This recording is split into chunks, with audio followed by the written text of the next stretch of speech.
pourquoi Gunther est la meilleure option pour gagner le tournoi et aller affronter Cena. Le truc, c'est que beaucoup de gens voient le match contre Cena comme la possibilité de léguer quelque chose, la possibilité de faire en sorte que celui qui l'affronte puisse manger, surfer sur l'accomplissement que représente le fait de battre Cena. Et donc, ce serait l'occasion vraiment de faire grandir quelqu'un. Beaucoup de gens le voient comme ça.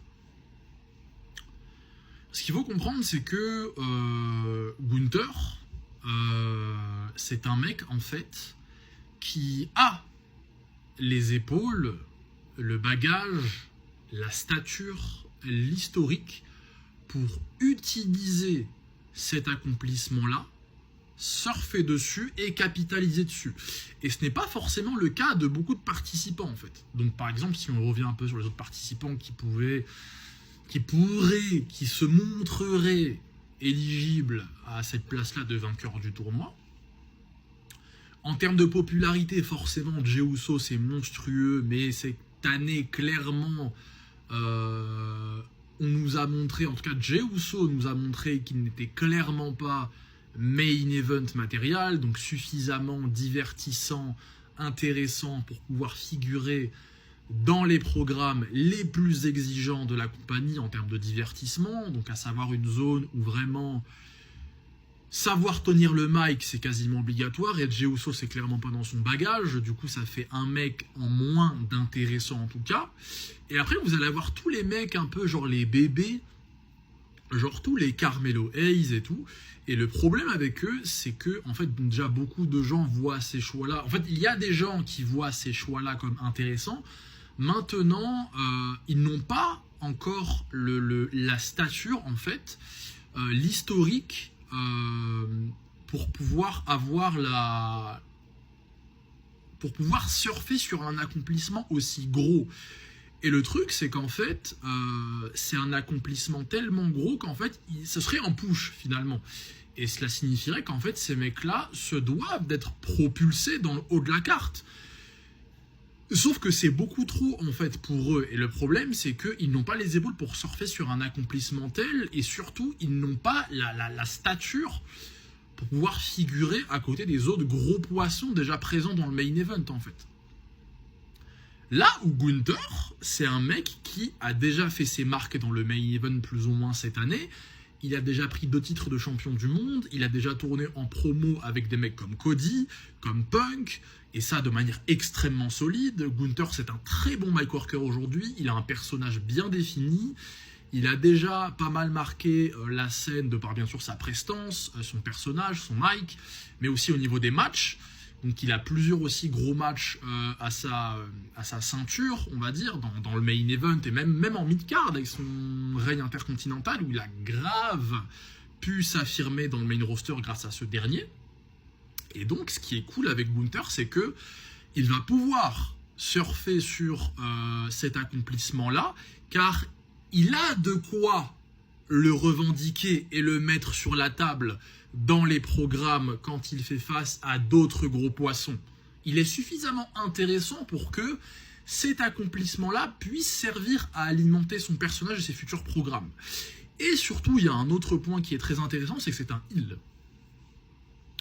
Déjà, Cena, c'est un des plus gros babyface de tous les temps. Donc, il y a aussi la dimension où donner un dernier match à Cena contre un gros heel et surtout un heel qui vraiment coche beaucoup de cases en tant que heel vraiment type potentiellement face à un mec comme Cena. Cena, c'est le mec, le gros babyface amoureux du public, machin et tout. Là où Gunther, c'est vraiment le gros heel, vraiment très avec une grosse confiance en lui, très autoritaire, très froid. Tout l'inverse de Cena et c'est parfait en fait en termes de match. Et du coup, il y a aussi le fait qu'en tant que heel aujourd'hui, vraiment Gunther reste un des tout derniers vraiment vrai heel, qui garde plus ou moins son personnage, surtout dans une ère où les babyface sont quand même très mis en avant avec l'exposition sur les plateformes de streaming, à la télé, machin, où aujourd'hui en plus on est grave dans une culture du moment où on veut vraiment les grosses pop, donc les babyface surtout. Et donc c'est pour ça qu'en fait, aujourd'hui, on n'a pas vraiment beaucoup de gros heals, et vraiment Gunther, et t'as aussi McIntyre par exemple, qui restent vraiment ces derniers heals-là, qui vraiment sont grave solides sur leurs appuis. Et ce qui est intéressant avec le fait que Gunther soit un heal, c'est que en fait, vu qu'il y a énormément de babyface aujourd'hui, c'est très intéressant d'avoir un heal avec un gros historique, avec une telle polyvalence, car en fait, tu vas avoir sur le long terme une plus grande possibilité de programme, et ça avec une plus grande variété de catcheurs. Car Gunther, c'est un mec, en vrai, avec le perso qu'il a, le mic qu'il a, le rôle qu'il a, et l'historique qui se construit petit à petit, il peut vraiment tourner avec tout le monde. Et bien sûr, ce qui fait le charme des programmes à la WWE, c'est les rivalités, les stories, et un schéma qui est vieux comme le monde, face contre heel, gentil contre méchant. Tout simplement. Et vraiment, donner la fin de carrière de Cena à Gunther, c'est vraiment en fait un choix tellement sécurité, mais qui à la fois est divertissant et qui coche toutes les cases en termes d'investissement futur, qui fait que c'est hyper intéressant. Et en plus, Gunther, c'est un mec qui n'a pas encore réussi pour de vrai à s'affirmer en tant que vraiment visage de la compagnie, et ça à côté des titans comme Reigns, Cody, Punk, Cena il va partir, Rollins dans une moindre mesure, mais il y a quand même Rollins plus ou moins dans ces eaux-là aussi.